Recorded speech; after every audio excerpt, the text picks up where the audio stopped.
At our annual family reunion, my fiancé suddenly said, "Pack up. We can't stay here." 20 minutes later, sitting in our locked car, she finally told me, "I found something hidden in the garage." The police arrived. What they removed from that property made everyone there physically sick.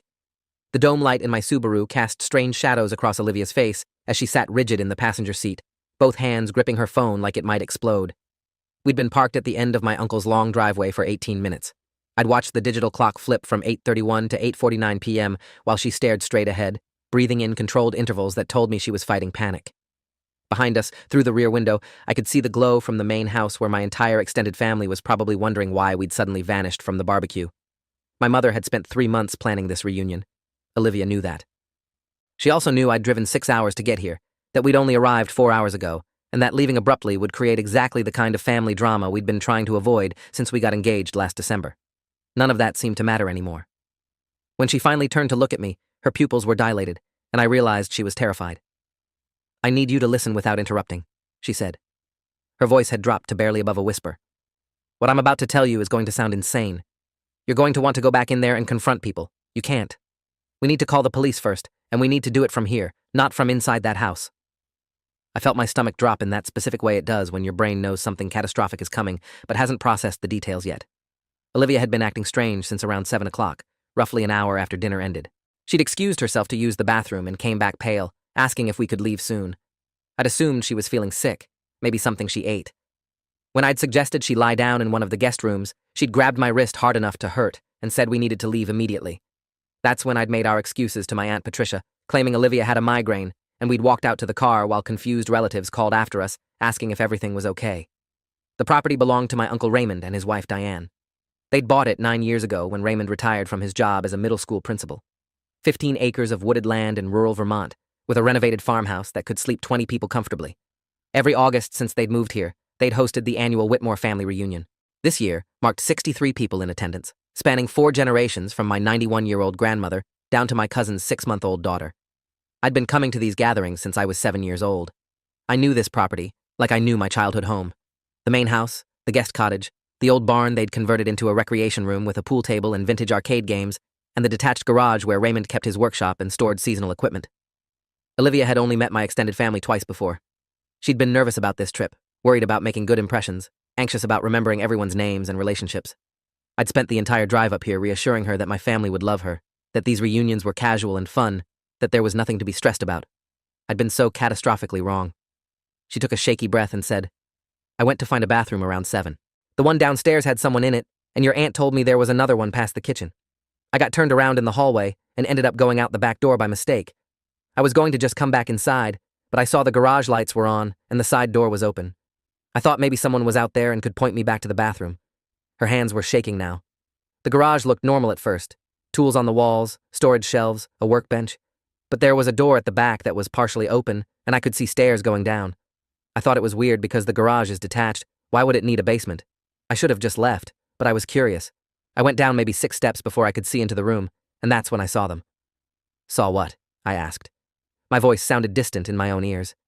Olivia's breathing had become irregular, and I watched her close her eyes, trying to steady herself before continuing. "Photographs," she said. "Hundreds of them. Pinned to the walls, organized in rows. All of children. Young children, maybe between 6 and 12 years old. They weren't regular photos. They were surveillance shots, taken from a distance, at playgrounds, outside schools, at public pools. Each photo had a date written on the back in marker. I only saw a few up close before I ran, but the dates went back years. Some were from 2019, others from 2021, recent ones from just a few months ago. There were filing cabinets down there too, and one was open. I could see folders with more photos spilling out." Her voice cracked. There was a video camera set up on a tripod in the corner, and a computer monitor showing what looked like security footage of a playground I didn't recognize. The camera was running. Someone has been using that room regularly. The temperature seemed to drop inside the car. I stared at Olivia, trying to process what she'd just told me, trying to make it make sense in the context of my Uncle Raymond, who'd spent 32 years as an educator, who'd coached Little League baseball, who'd organized charity drives for underprivileged students. My brain kept rejecting the information like a corrupted file it couldn't open. "You're sure?" I heard myself ask. "You're absolutely certain about what you saw?" She turned to me with an expression that mixed hurt and frustration. "Do you think I would pull you out of your family reunion and tell you to call the police if I wasn't certain?" I saw it, all of it. When I heard footsteps on the stairs behind me, I ran. I didn't look back to see who it was. I came straight to find you, but you were in the middle of talking to your cousins, and I couldn't just announce it there. I tried to act normal while we said goodbye, but I swear I could feel someone watching me the entire time we walked to the car. I pulled out my phone, but my hands were shaking so badly I nearly dropped it. What do I even say? I asked. Hi, my fiancé found a hidden room full of surveillance photos of children in my uncle's garage. They're going to think it's a prank or a misunderstanding. Olivia grabbed my phone and started dialing herself. This isn't something you ease into, she said. You call 911, report what I found, and let them send officers to investigate. If I'm wrong, I'll apologize to your entire family. But I'm not wrong. I know what I saw. The operator answered, and I watched Olivia's face as she spoke with forced calm, reporting the address, describing the hidden basement room, explaining that we were in a car at the end of the driveway because we were afraid to stay on the property. The operator asked multiple clarifying questions. Olivia answered each one with specific details that made my chest tighten further. She'd counted at least 200 photographs. She'd seen file folders labeled by year. She'd noticed the camera was a professional model, not something casual. When the operator told her to stay on the line and that officers were being dispatched, Olivia's shoulders sagged with relief, mixed with dread. We sat in silence for the next 12 minutes, listening to the operator's occasional updates. Multiple units responding. ETA approximately 8 minutes. Stay in your vehicle with the doors locked. Do not return to the structure. I kept staring at the house through the windshield, watching shadows move past windows, knowing that inside those walls my family was probably finishing dessert, laughing, playing cards, completely unaware that their evening was about to detonate. I thought about my younger cousins who were in there. 3 of them were under 10 years old. I thought about all the family reunions over the past 9 years, all the times children had played on this property, swimming in the pond, exploring the woods, running in and out of that garage looking for sports equipment or bikes. My mouth tasted like copper. Did Raymond take photos of our family members? I asked. Olivia shook her head. I don't know. I didn't see anyone I recognized, but I only looked at maybe 20 photos before I ran. The ones I saw seemed to be taken in public places, like he was stalking random children, but there were so many filing cabinets. There could be thousands of images in total. The first police car arrived at 9:03 p.m. with lights, but no siren. A second followed 30 seconds later. I watched 2 officers approach our vehicle, and Olivia rolled down her window. One of the officers was a woman in her early 40s with sergeant stripes and dark hair pulled back in a tight bun. She introduced herself as Sergeant Linda Kowalski, 15-year veteran of the state police. The other officer was younger, maybe late 20s, introduced as Officer James Finch. Sergeant Kowalski asked Olivia to repeat everything she'd seen, while Officer Finch took notes. When Olivia mentioned the hidden room accessed through the garage, both officers exchanged a look that told me this was being taken seriously. Kowalski asked if anyone else knew we'd found the room. Olivia said she didn't think so, that she'd run before seeing who was coming down the stairs behind her. The sergeant radioed for additional units and requested a detective respond to the scene. Then she told us to remain in the car while they investigated. I watched both officers walk toward the garage, flashlights cutting through the darkness. They were inside for less than 3 minutes before Kowalski came out quickly and made another radio call. Her voice carried across the quiet evening air, and I caught fragments. Confirm we need that warrant expedited. Secure the perimeter. Nobody leaves the property. Officer Finch emerged and started walking toward the main house. My phone started ringing. It was my mother. I answered and heard confusion in her voice. There are police cars outside. What's happening? Are you okay? I told her to stay in the house, that police needed to talk to everyone, that I'd explain later. She started asking more questions, but I hung up. I couldn't find words to explain something I still didn't fully believe myself. 2 more police vehicles arrived, followed by an unmarked sedan. A man in his 50s wearing a button-down shirt and slacks emerged from the sedan. Sergeant Kowalski walked over to him, and they spoke in low tones before both headed into the garage. If you are enjoying this story already, please subscribe to see more stories like this. The next 20 minutes felt like hours. More vehicles arrived. I counted 6 police cars, the unmarked sedan, and a van labeled Mobile Crime Lab. Officers were stationed at various points around the property. I could see people inside the house gathering at windows, trying to understand what was happening. My phone rang constantly. Family members calling, texting, demanding answers I didn't have. Olivia sat motionless beside me, staring at nothing. Finally, Sergeant Kowalski returned to our car and asked us to step out. She led us away from the vehicle to where the man from the unmarked sedan was waiting. He introduced himself as Detective Robert Gaines, Major Crimes Unit, 18 years with the state police. His expression was grave. What your fiancé found is being processed as a crime scene, he said. I need to ask you both detailed questions, but first I need to know. Did either of you touch anything in that room? Olivia shook her head. I went down 6 steps, looked inside, and left. I didn't cross the threshold into the actual room. Detective Gaines nodded. Good. That helps preserve evidence. He took us through everything systematically. When had we arrived? Who knew we were coming? Had we noticed anything unusual before Olivia's discovery? What was our relationship to Raymond Whitmore? Had there ever been any prior concerns or suspicions? I answered mechanically, feeling like I was watching myself from outside my body. When Gaines asked about Raymond's relationship with children in the family, I had to stop and think. He was always good with kids, I said. Patient, played games with them, taught them things. He'd been a principal. It was natural for him to be comfortable around children. As the words left my mouth, I heard how they sounded. Every sentence that described Raymond's positive traits with children now felt sinister in retrospect. Detective Gaines wrote everything down without judgment, then asked Olivia to describe exactly what she'd seen in the room with as much detail as possible. She went through it again, slower this time, adding details I hadn't heard before. The photos were organized by location, she said. There were labels on the wall sections. One said Maple Grove Elementary, another said Riverside Park, another said Community Pool. Each section had dozens of photos. Some children appeared in multiple shots, like they'd been photographed repeatedly over time. I saw one series of a little girl with red hair at different distances and angles, maybe 15 photos of just her. The filing cabinets had year labels. I saw drawers marked 2018, 2019, 2020, going up to 2024. Detective Gaines asked if she'd seen any computers or external hard drives. She mentioned the monitor showing security footage, and Gaines's jaw tightened. He excused himself to relay information to the crime scene team, leaving us with Sergeant Kowalski.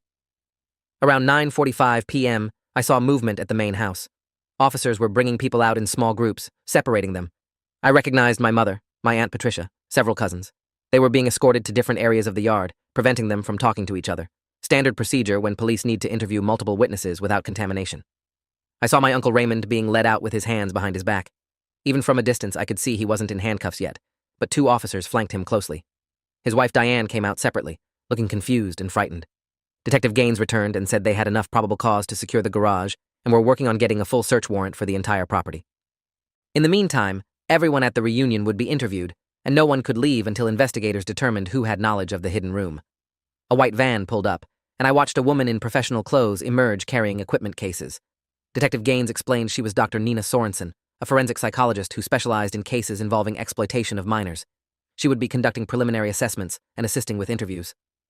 I watched her head toward the garage, flanked by crime scene technicians in protective gear.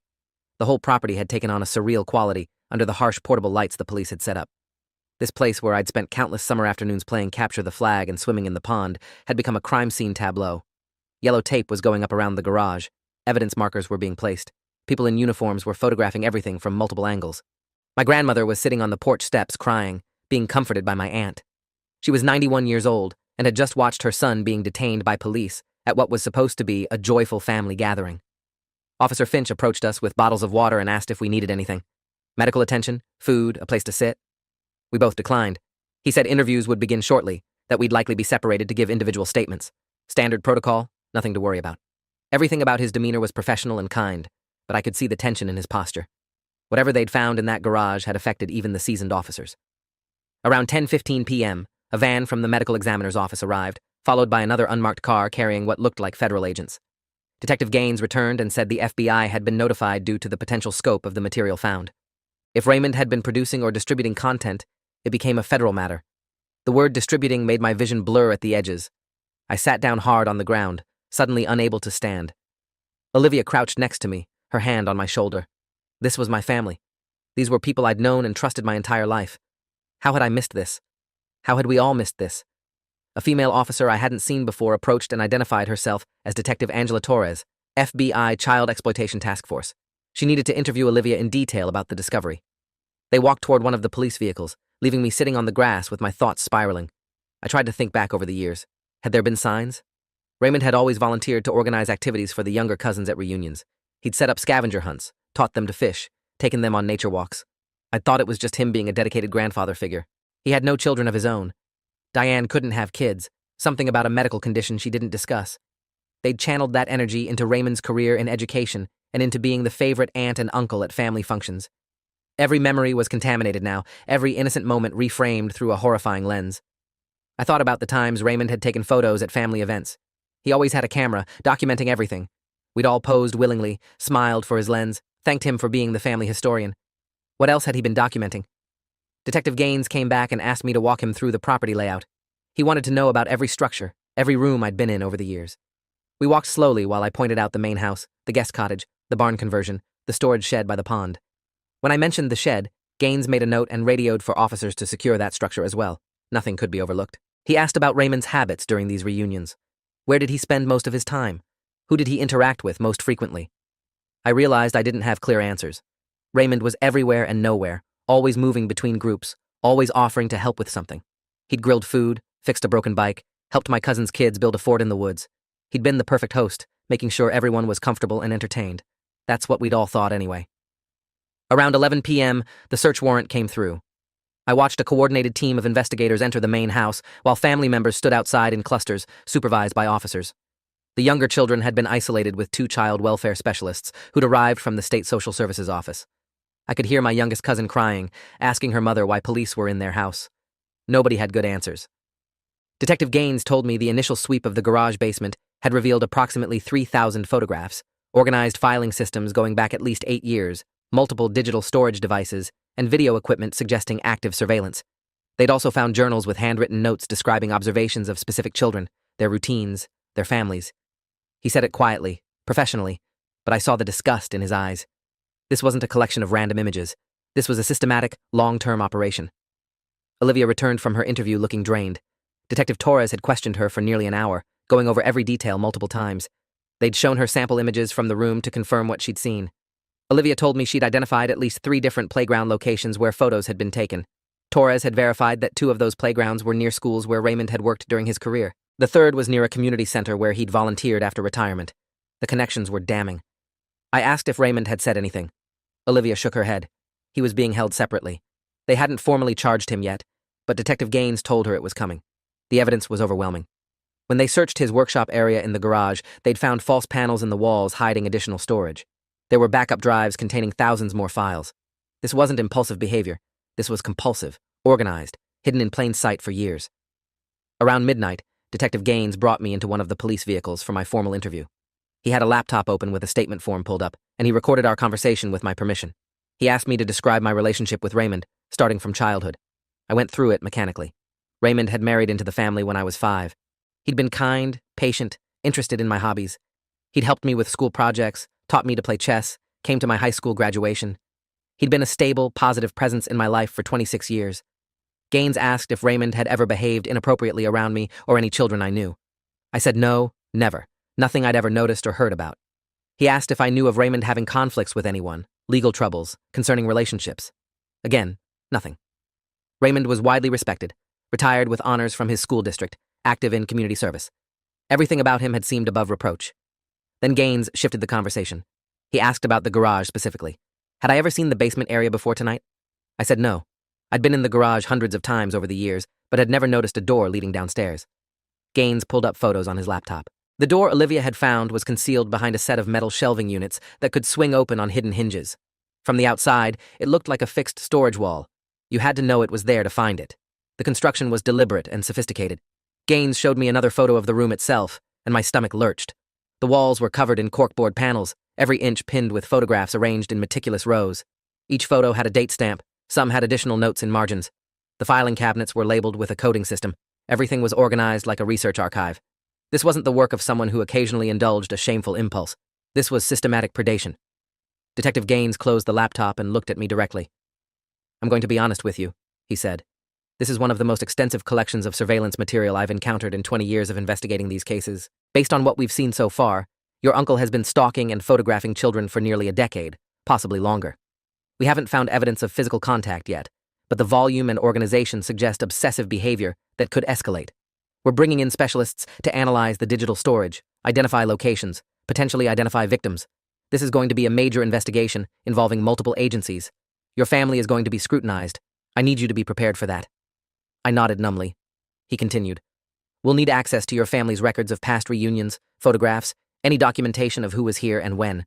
If Raymond had access to children through these family events, we need to account for everyone who was present." The implication hit me like a physical blow. They were investigating whether Raymond had photographed children in our own family. I felt bile rise in my throat and barely made it out of the police car before vomiting on the grass. An officer brought me water and a towel. Olivia appeared beside me, wrapping her arms around my shoulders. I heard myself say something about needing to warn my cousins with young children, about checking if anyone had seen inappropriate behavior. Olivia gently reminded me that this was now a police investigation. We couldn't interfere. We had to let the professionals handle it. But these were children I'd grown up with, children I'd held as babies. The thought that Raymond might have been stalking them, documenting them, was unendurable. I watched my family members being interviewed one by one, their faces moving from confusion to horror as they learned why police were searching the property. Around 1:30 a.m., Raymond was formally arrested. I watched officers put him in handcuffs and lead him to a patrol car. He didn't look at anyone, didn't speak. His face was blank, almost resigned. Diane collapsed when she saw them take him, and paramedics were called to check her vitals. She kept saying she didn't know, she had no idea, she'd never been in that garage room. Detectives were skeptical. They'd found evidence suggesting the room had been in use for years, and Diane had lived in the house the entire time. How could she not have known? But her shock seemed genuine, her confusion absolute. Later I'd learned that Raymond had told her the garage basement was used for storage of school records from his career, boring administrative paperwork that she had no reason to look through. He'd kept it locked, said it was organized according to district requirements. She'd accepted that explanation and never questioned it. Predators are expert liars. They're skilled at creating cover stories, at manipulating even those closest to them. The crime scene processing continued through the night.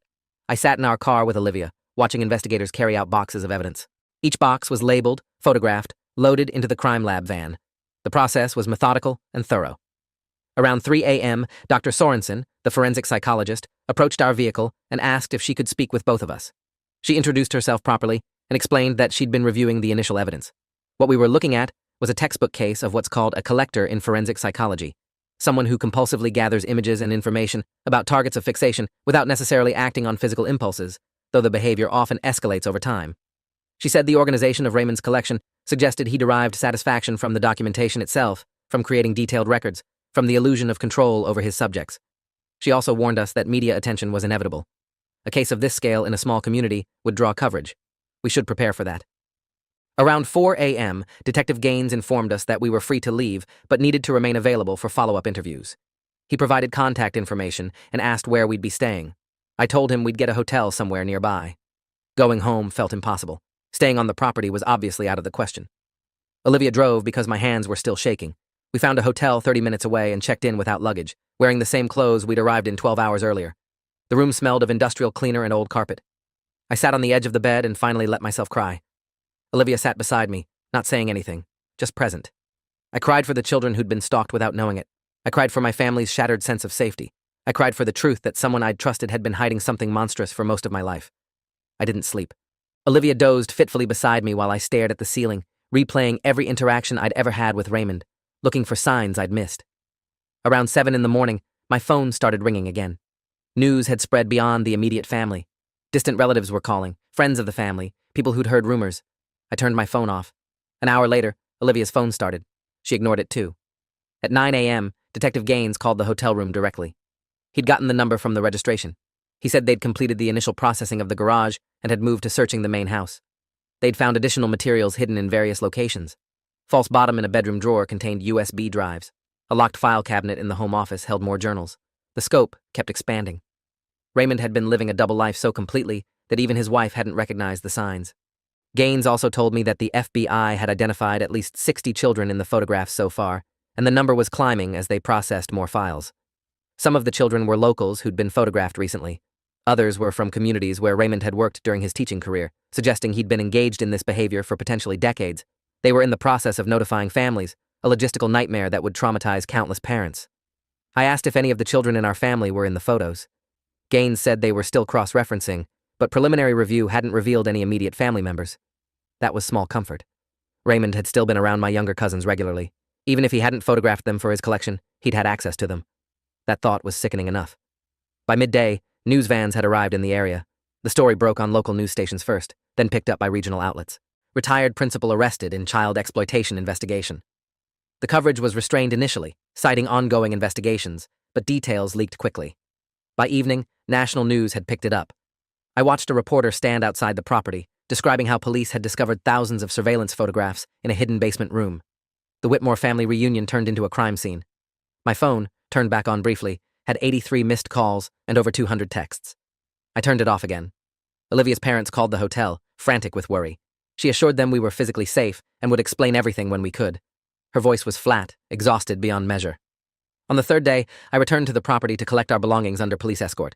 The main house was still cordoned off as an active crime scene, but they'd processed the bedrooms and released some areas. Walking through those rooms felt like moving through a museum of a life that no longer existed. Photos on the walls showed smiling family gatherings. Shelves displayed awards from Raymond's teaching career. Everything was a lie, or a partial truth. I grabbed our suitcases quickly and left. Outside, I saw news crews filming from the property line. A reporter shouted questions at me. I kept walking, got in the car, drove away. Olivia had stayed at the hotel. She'd said she never wanted to see that property again. I couldn't blame her. I wasn't sure I'd ever be able to drive down a Vermont country road without feeling nauseous. The legal process unfolded over weeks. Raymond was formally charged with multiple counts of voyeurism, creating visual depictions of minors engaged in sexually explicit conduct, possession of child sexual abuse material, and stalking. The charges came from both state and federal prosecutors. His bail was set at $500,000, which he couldn't make. He remained in custody, pending trial. Diane filed for divorce within 2 weeks. She released a statement through a lawyer saying she'd had no knowledge of her husband's activities and was cooperating fully with investigators. The family fractured along various fault lines. Some believed Diane, others didn't. Arguments erupted over who should have known, who should have seen signs, whose responsibility it was to protect the children. My mother stopped speaking to half her siblings. Thanksgiving was canceled. Christmas plans dissolved. If this story keeps your interest, please subscribe to get more stories like this. The FBI's investigation eventually identified over 200 children across 8 states who appeared in Raymond's collection. Parents were notified, children were interviewed by specialists, therapy was recommended for families who wanted it. The psychological impact was calculated in therapy sessions, sleepless nights, shattered trust in their communities. Some of the children were now adults, photographed when they were young and unaware. Having to learn as adults that they'd been stalked by a predator years ago created a unique trauma. Several families filed civil suits against Raymond, though he had limited assets. The school district where he'd worked launched their own investigation. They found no evidence of inappropriate physical contact with students, but they'd employed him for 3 decades without detecting his behavior. That failure would haunt them. Dr. Sorensen, the forensic psychologist, was called as an expert witness when Raymond's case went to trial 8 months later. She testified about the psychology of collectors, explaining how individuals like Raymond compartmentalize their behavior, leading normal-appearing lives while harboring obsessive fixations. She described how predators groom not just potential victims, but entire communities, building reputations as trustworthy figures specifically to provide cover for their activities. Raymond had been meticulous in constructing his public persona as a dedicated educator and family man. That persona was his shield, allowing him to operate undetected for years. The prosecution presented thousands of photographs, detailed journals, evidence of planned surveillance, testimony from families of identified children. The defense attempted to argue that Raymond had never physically touched anyone, that he'd collected images, but hadn't acted on impulses. The jury deliberated for 6 hours, guilty on all counts. Raymond showed no emotion when the verdict was read. Sentencing came 3 weeks later. The judge, a woman named Margaret Sullivan with 28 years on the bench, delivered a statement before announcing the sentence. She described the calculation, the predatory nature of Raymond's actions, the violation of trust, the lifelong impact on victims who'd done nothing wrong except exist in his vicinity. She noted that while Raymond hadn't physically assaulted anyone, his actions constituted a sustained campaign of psychological violence against children and families.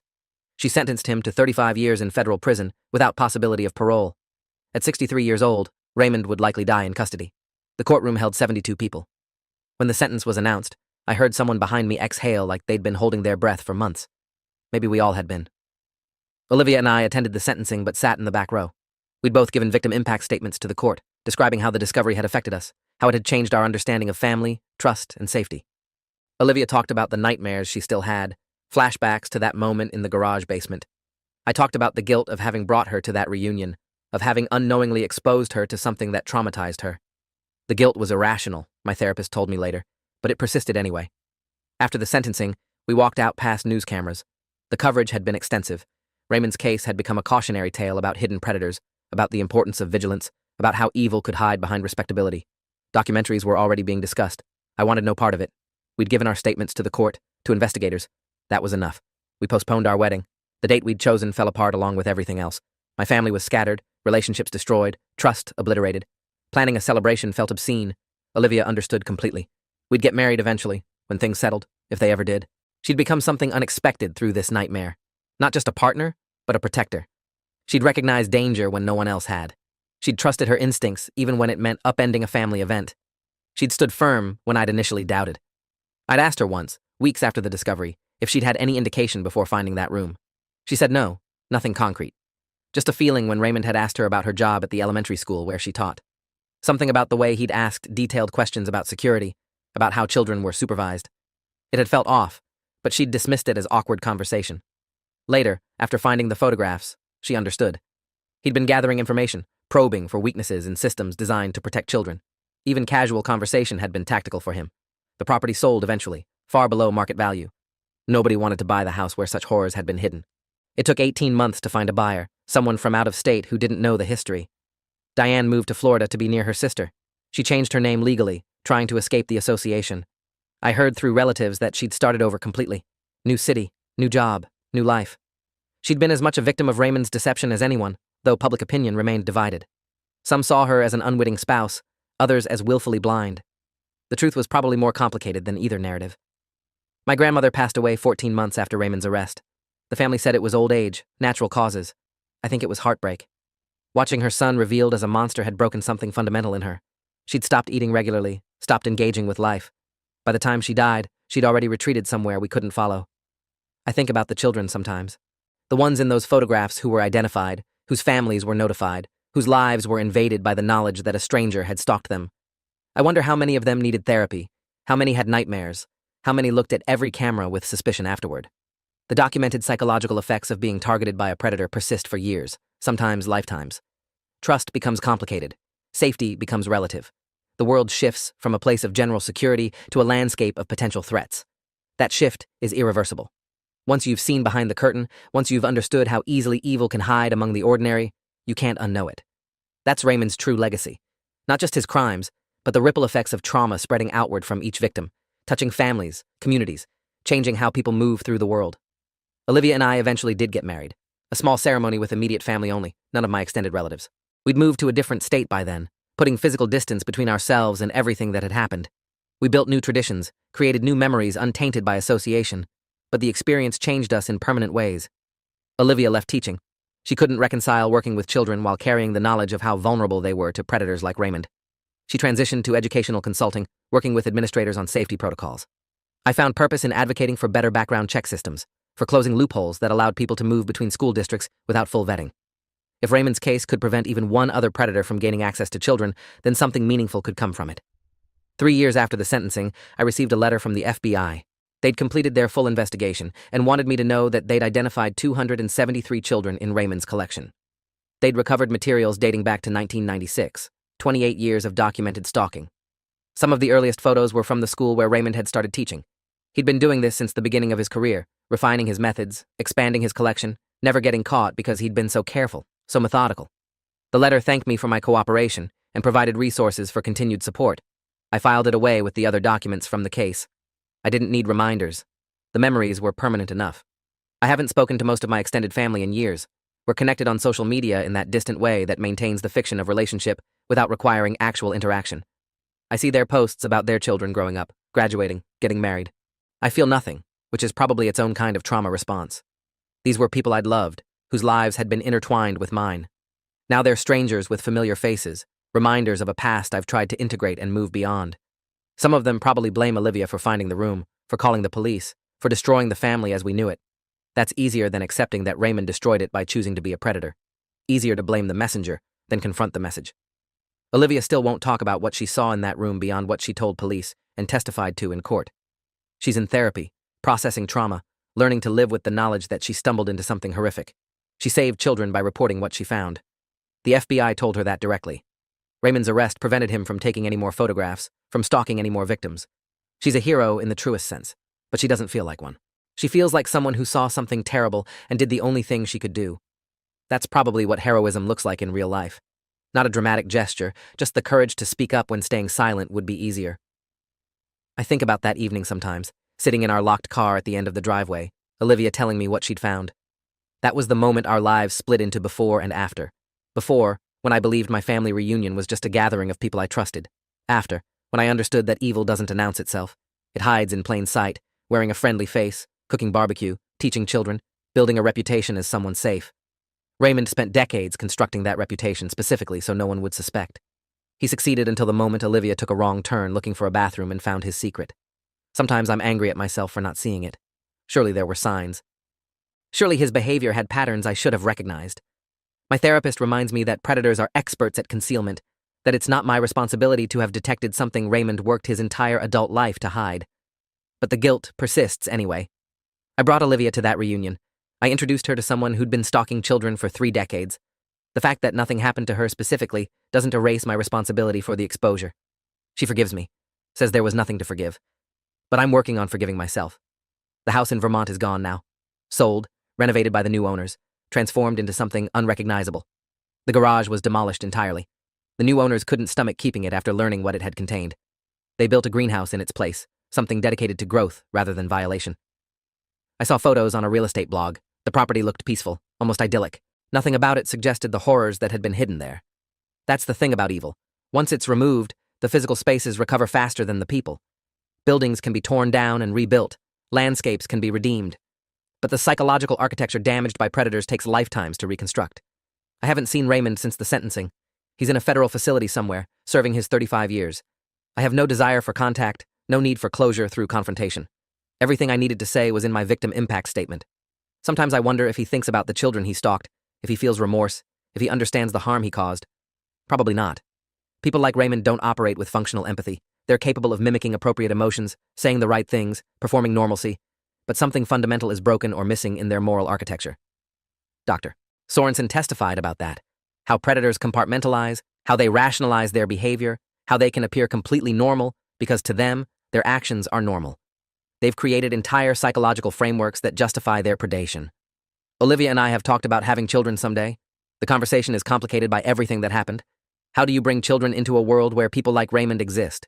How do you protect them without suffocating them with paranoia? These are questions every parent faces, but they're sharper for us, edged with personal knowledge of how predators operate. We'll figure it out eventually. We've learned that safety isn't about eliminating all risk. It's about teaching awareness, building communication, trusting your instincts.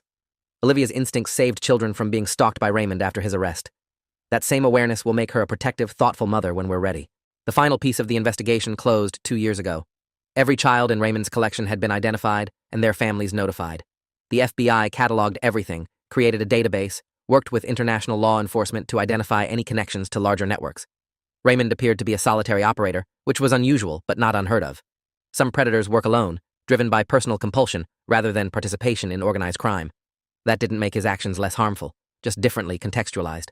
The investigation involved over 400 interviews, thousands of hours of digital forensics, coordination across multiple states and federal agencies. It was one of the largest cases of its type in that region's history. The final report ran to over 800 pages. I received a copy of the executive summary. I read it once, then filed it away. I didn't need to know every detail of Raymond's methods, his planning, his years of deception. I knew enough. He'd betrayed everyone who'd trusted him. He'd weaponized his position as an educator and family member to access victims. He'd constructed elaborate systems to avoid detection. He'd succeeded for nearly 30 years before Olivia's wrong turn exposed him. That's the sum of it. Everything else is just documentation of harm. We live quietly now, Olivia and I. We've built a life that prioritizes peace, authenticity, and careful boundary setting. We choose our relationships deliberately. We trust slowly. We pay attention to inconsistencies. These aren't paranoid behaviors, they're adaptive ones. We've learned that trust should be earned, not assumed. That safety requires vigilance, not just hope. That ordinary evil exists and must be confronted when discovered, regardless of the cost. These are hard lessons, learned in the worst way possible, but they're true lessons, and we carry them forward. When people ask about my family, I keep it vague. We're not close, I'll say. Grew apart over the years. Nobody pushes for details. That's fine. The full story isn't mine to share anyway. It belongs to the children who were stalked, to the families who were traumatized, to the community that had to reconcile what one of their respected members had secretly been. I'm a peripheral figure in that narrative, someone who was there when the truth emerged, but not a primary victim. My role is to remember, to advocate for better systems, to support Olivia as she heals, to live with integrity. That's enough. On the anniversary of that night, I think about the moment in the car when Olivia told me what she'd found. 20 minutes in a locked vehicle, dome light casting shadows, her voice shaking as she described a room full of surveillance photographs. That moment changed everything, split time into before and after, destroyed illusions I'd carried my entire life. But it also revealed truth, stopped a predator, protected children from future harm. If I could go back and somehow prevent Olivia from finding that room, would I? No. The truth needed to come out. The pain of revelation was necessary. Raymond needed to be stopped. The children needed to be identified and their families notified. Justice, imperfect and insufficient as it is, needed to be served. So I'm grateful for Olivia's wrong turn, for her curiosity, for her courage to report what she found despite knowing it would detonate a family. I'm grateful for the police who took her seriously, for the investigators who processed thousands of pieces of evidence, for the prosecutors who built an airtight case, For the judge who imposed a sentence that ensured Raymond would never walk free again. I'm grateful for the therapists who've helped victims process trauma, for the advocates who've pushed for better protection systems, for the survivors who've found ways to reclaim safety in a world that proved dangerous in unexpected ways. Gratitude feels strange in the context of such horror, but it's real nonetheless. And if there's anything I want people to understand from this, it's that predators rely on our unwillingness to believe they exist among us. They count on our assumption that people we know and trust couldn't possibly be capable of such harm. They weaponize normalcy, respectability, familiarity. They hide in the last places we'd think to look, until someone does look, and the truth emerges, and lives shatter, and healing begins. That's what happened when Olivia found that room. She looked where she wasn't supposed to, and everything changed. For the better, ultimately, though the cost was devastating. Truth always costs something, but silence costs more. Thanks for watching till the end. Make sure to subscribe and like to not miss the next story.